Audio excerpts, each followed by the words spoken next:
नमस्कार दोस्तों, स्वागत है आपका हमारे चैनल एबीएम नर्सिंग में। तो आज का हमारा टॉपिक है nursing care plan for hip fracture. तो चलिए शुरू करते हैं। सबसे पहले हम वो डॉक्यूमेंट देखते हैं जिस पे हमारा नर्सिंग केयर प्लान बनाया जाता है। तो इस टाइप का हमारा एक नर्सिंग केयर प्लान का डॉक्यूमेंट होता है, जहाँ पे हम क्लाइंट का नाम लिखते हैं, नर्स का नाम लिखते हैं जो नर्सिंग केयर प्लान बना रही है, डेट लिखते हैं जिस डेट को पेशेंट एडमिट हुआ है। उसके बाद हमारे क्या होता है, सबसे पहला कॉलम होता है असेसमेंट का, जिसमें सब्जेक्टिव और ऑब्जेक्टिव डेटा लिखा जाता है। फिर हमारे नर्सिंग डायग्नोस आते हैं, फिर गोल्स एंड आउटकम्स आते हैं, फिर अपने इंटरवेंशन हो गया, रैशनल हो गया और इवैल्यूएशन आता है। हम क्या करेंगे, वन बाय वन इनको सब को जो कॉलम्स हैं इनको समझते चलेंगे। बाद में क्या करेंगे, सारे डेटा को हम इस टेबल में पुट कर देंगे, तो आपका नर्सिंग केयर प्लान बन के तैयार हो जाएगा। उससे पहले हमने यहाँ पे क्या लिया, एक पेशेंट की हाइपोथेटिकल प्रोफाइल ली हुई है। इसको आप असाइनमेंट सबमिट कराओगे तो ऐसा आप यहाँ पे आइडेंटिफिकेशन डेटा लिख सकते हो इसको, और आप फैमिली ट्री और फैमिली स्ट्रक्चर वगैरह भी ऐड कर सकते हो इसमें। तो सबसे पहले यहाँ पे क्या लिखा जाता है, नेम लिखा जाता है पेशेंट का, एज, जेंडर, ऑक्यूपेशन, एड्रेस लिखा जाता है, मैरिटल स्टेटस लिखा जाता है, मैरिड अनमैरिड है, एडमिशन डेट लिखी जाती है पेशेंट का, बेड एडमिट हुआ है, डायग्नोसिस लिखे जाते हैं, लिफ्ट में फ्रैक्चर आ गया पेशेंट के, मेडिकल हिस्ट्री बताएगा वो, ठीक है, कि हाइपरटेंशन है, कंट्रोल्ड है, ओकेशनली नी पेन होता है, और हिस्ट्री ऑफ डायबिटीज नहीं है, एलर्जी बताएगा, लिखते हैं यहाँ पे, वेट और हाइट लिखे जाते हैं पेशेंट की। तो ये आपका होगा पेशेंट का आइडेंटिफिकेशन डेटा। अब उसके बाद हमारा क्या है, सबसे पहला कॉलम किसका आता है, हमारा असेसमेंट का, जिसमें हम सब्जेक्टिव और ऑब्जेक्टिव डेटा लिखते हैं। सब्जेक्टिव और ऑब्जेक्टिव। सब्जेक्टिव डेटा कौन सा होता है, जो पेशेंट हमें खुद बताता है कि वो क्या फील कर रहा है।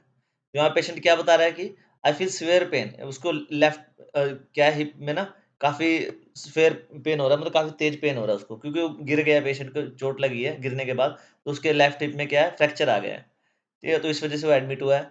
और पेशेंट क्या कर रहा है, वो पेशेंट अभी खड़ा भी नहीं हो पा रहा और वो भी नहीं कर पा रहा है बिल्कुल भी, मतलब उसको पकड़ के चलाना पड़ रहा है थोड़ा, वो जो जैसे जहाँ रूम वगैरह में ले जाया जा रहा है।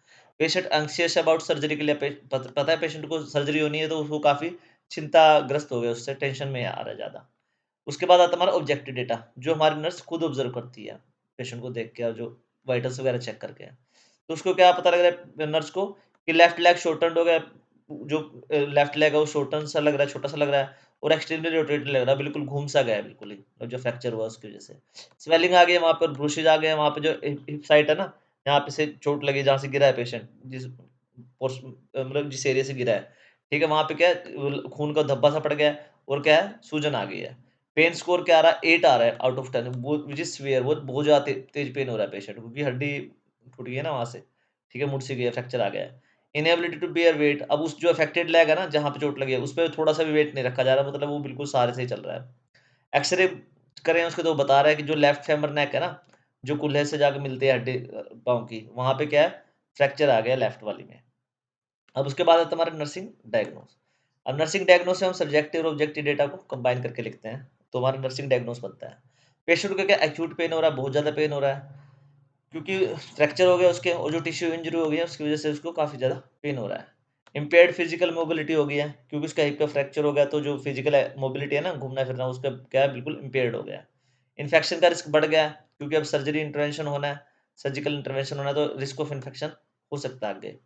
एंग्जायटी हो रही है पेशेंट को, क्योंकि हॉस्पिटलाइजेशन होगी, और फियर ऑफ इमोबिलिटी भी है कि मैं चल पाऊँगा, नहीं चल पाऊँगा। इससे रिलेटेड पेशेंट को एंग्जायटी भी हो रही है। उसके बाद आते हैं हमारे गोल्स। गोल्स होते हैं हमारे short term goals, long term goals. Short term goals में हमारे क्या आते हैं, पेशेंट वर्बलाइज़ कर पाएगा रिडक्शन ऑफ पेन, कि उसका पेन कम हो रहा है विदिन 24 आवर में। पेशेंट का जैसे सर्जरी के बाद तो पेशेंट बता पाएगा कि मेरा उसका पेन कम हो रहा है। पेशेंट पार्टिसिपेट करेगा, जो बेसिक सेल्फ केयर एक्टिविटी है ना, असिस्टेंट्स के साथ उसको असिस्ट किया जाएगा, और पेशेंट क्या है, छोटी-मोटी जो सेल्फ केयर एक्टिविटी है ना, उसमें क्या कर पाएगा, पार्टिसिपेट कर पाएगा। लॉन्ग टर्म गोल क्या है, कि पेशेंट अपनी जो मोबिलिटी है ना, घूमना-फिरना, उसको दोबारा से रीगेन कर लेगा विद फिजियोथेरेपी। बाद में जब फिजियोथेरेपी करेंगे पेशेंट की, तो पेशेंट आराम से घूम फिर पाएगा। पेशेंट क्या कर पाएगा, फ्री हो पाएगा पोस्ट ऑपरेटिव कॉम्प्लिकेशन से, जो मतलब ऑपरेशन के बाद जो कॉम्प्लिकेशन होते हैं ना सर्जरी के बाद, उससे क्या हो पाएगा, पेशेंट फ्री रहेगा बिल्कुल ही। तो ये हमारे लॉन्ग टर्म गोल्स हैं। अब इंटरवेंशन बता रहे हैं हम, जो हमारी प्लानिंग और इम्प्लीमेंटेशन है वो क्या है, कि एक्सेस करना है पेन को रेगुलरली, और उसके जो एनाल्जेसिक्स है ना, जो प्रिस्क्राइब करी है डॉक्टर ने, मतलब जो पेन किलर हैं, वो आपको क्या है, पेशेंट को रेगुलरली देनी है। प्रॉपर उसको क्या करना है, पोजीशनिंग करनी है उसकी, पेशेंट को मतलब पिल्लो वगैरह प्रोवाइड करना है, क्रॉस लेग करके नहीं बैठना है, ये पेशेंट को आपने बताना है प्रॉपर तरीके से। एजुकेट करना है पेशेंट को, उसकी फैमिली को, कि इन्फेक्शन हो सकते हैं बाद में, तो आपको हैंड हाइजीन और वुंड केयर का तरीके से, जो घाव होगा उसकी केयर करनी है अच्छे से। एनकरेज करना है पेशेंट को ब्रीथिंग एक्सरसाइज के लिए, और फिजियोथेरेपी एज़ टॉलरेटेड, जितनी वो सहन कर सके उतनी फिजियोथेरेपी उसकी करनी है पेशेंट की। प्रोवाइड करना है पेशेंट को इमोशनल सपोर्ट, थोड़ा-सा करना है, और उसके क्या करना है, एक्सप्लेन करना उसका प्रोसीजर क्लियर कि क्या-क्या प्रोसीजर आपका होएगा, उसके जो जो आपका सर्जरी वगैरह होगी। पेन मैनेजमेंट जो आप रैशनल्स लिखेंगे हम, जो ये क्या होता है, जो हमारे इंटरवेंशन कर रहे हैं ना, वो क्यों कर रहे हैं, वो हमारे रैशनल्स में लेके जाते हैं। तो पेन मैनेजमेंट कर रहे हैं हम, ताकि पेशेंट को कम्फर्ट ना हो और रिकवरी आराम से उसकी हो सके। कम्फर्ट मतलब डिस्कम्फर्ट ना हो, सॉरी। प्रॉपर पोज़ीशनिंग कर रहे हैं उसकी, ताकि उसको फर्दर इंजरी ना हो और क्या करें, उसकी हीलिंग को प्रमोशन मिल सके, प्रमोट हो सके, उसकी हीलिंग जल्दी हो सके। इन्फेक्शन भी प्रिवेंट कर रहे हैं, ताकि और ज़्यादा कॉम्प्लिकेशन ना हो सर्जरी के बाद में। जब सर्जरी के बाद कोई कॉम्प्लिकेशन होएगा ना, वो इन्फेक्शन हो सकता है, तो उसको क्या कर रहे हैं हम, इसलिए अब उसके इन्फेक्शन को प्रिवेंट कर रहे हैं। ब्रीथिंग और फिजियोथेरेपी बोल रहे हैं, ताकि उसको निमोनिया वगैरह ना हो और जो मसल वीकनेस है ना, वो भी उसकी अवॉइड हो सके, प्रिवेंट हो सके।